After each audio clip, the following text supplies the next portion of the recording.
नमस्कार दोस्तों, स्वागत है आपका हमारे पॉडकास्ट में। आज का हमारा टॉपिक खास तौर पर उन सभी के लिए है जो लिखने का शौक़ रखते हैं या जो इस शौक़ को अपनी ज़िंदगी का हिस्सा बनाना चाहते हैं। किसी ने एक दिन मुझसे सवाल किया कि मुझे किताबें और उपन्यास लिखना बहुत पसंद है, लेकिन कई बार मुझे ये काम बेहद बोरिंग लगता है। मेरे पास क्रिएटिविटी तो है, लेकिन अक्सर लिखने का मोटिवेशन कहीं खो जाता है और मैं लिखना छोड़ देता हूँ। क्या आप भी ऐसा ही महसूस करते हैं? अगर हाँ, तो आज का पॉडकास्ट सिर्फ आपके लिए ही है।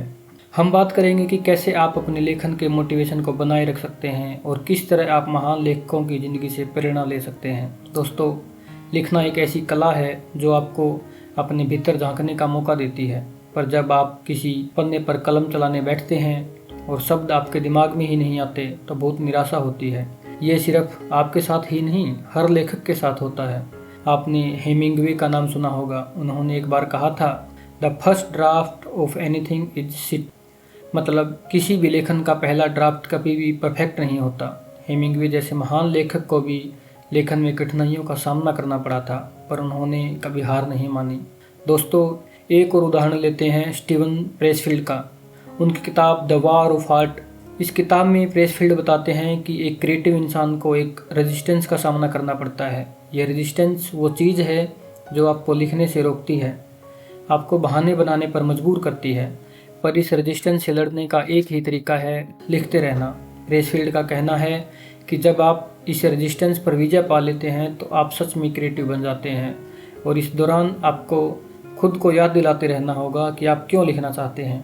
प्रेरणा की बात करें तो जेन ऑस्टेन का नाम लेना जरूरी है। एक महिला जिसने समाज के बंधनों को तोड़कर उस समय लिखना शुरू किया जब महिलाओं के लिए ये काम असंभव माना जाता था। जेन ऑस्टेन की ज़िंदगी हमें सिखाती है कि अगर आपके पास कहानी का कोई जुनून है तो दुनिया की कोई भी ताकत आपको रोक नहीं सकती। एक और प्रेरणादायक लेखक हैं रिचर्ड ब्रैनसन, जिन्होंने कहा था, screw it, let us do it. उन्होंने सिर्फ लिखने के लिए नहीं बल्कि हर पहलू में इस विचार को अपनाया। जब भी आपको लगे कि लिखना बोरिंग हो रहा है तो ये सोचें कि आपके शब्द किसी की ज़िंदगी बदल सकते हैं। सोचें कि लिखना अपने आप को खोजना है और खुद को खोज पाना ही जीवन का वास्तविक उद्देश्य है।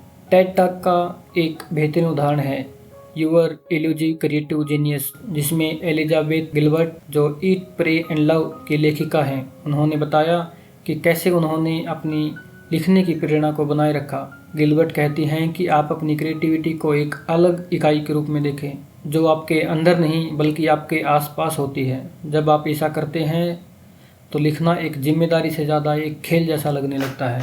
दोस्तों, लेखन एक यात्रा है जिसमें उतार चढ़ाव आते रहते हैं। कभी कभी ये बहुत बोरिंग हो जाता है, पर वही बोरियत आपको एक शानदार लेखक भी बना सकती है। बोर होना आपकी क्रिएटिविटी के लिए अच्छा है, क्योंकि जब आप बोर होते हैं तब आपका दिमाग बोरियत को दूर करने के लिए कुछ क्रिएटिव सोचता है। बस आपको अपनी मोटिवेशन को सही दिशा में बनाए रखना है। खुद से ये सवाल पूछें कि आप क्यों लिखना चाहते हैं और फिर उस जवाब को अपनी ताकत बनाएं। आज के पॉडकास्ट में बस इतना ही। उम्मीद है ये बातें आपको प्रेरणा देंगी और आप लेखन की यात्रा को और भी आगे बढ़ाएंगे। अगर आपको हमारा पॉडकास्ट पसंद आया हो तो इसे अपने दोस्तों के साथ शेयर करें और चैनल को सब्सक्राइब करना न भूलें। अगले हफ्ते फिर मिलेंगे एक और प्रेरणादायक टॉपिक के साथ। तब तक के लिए लिखते रहें और खुद पर विश्वास रखें। जय हिंद, धन्यवाद।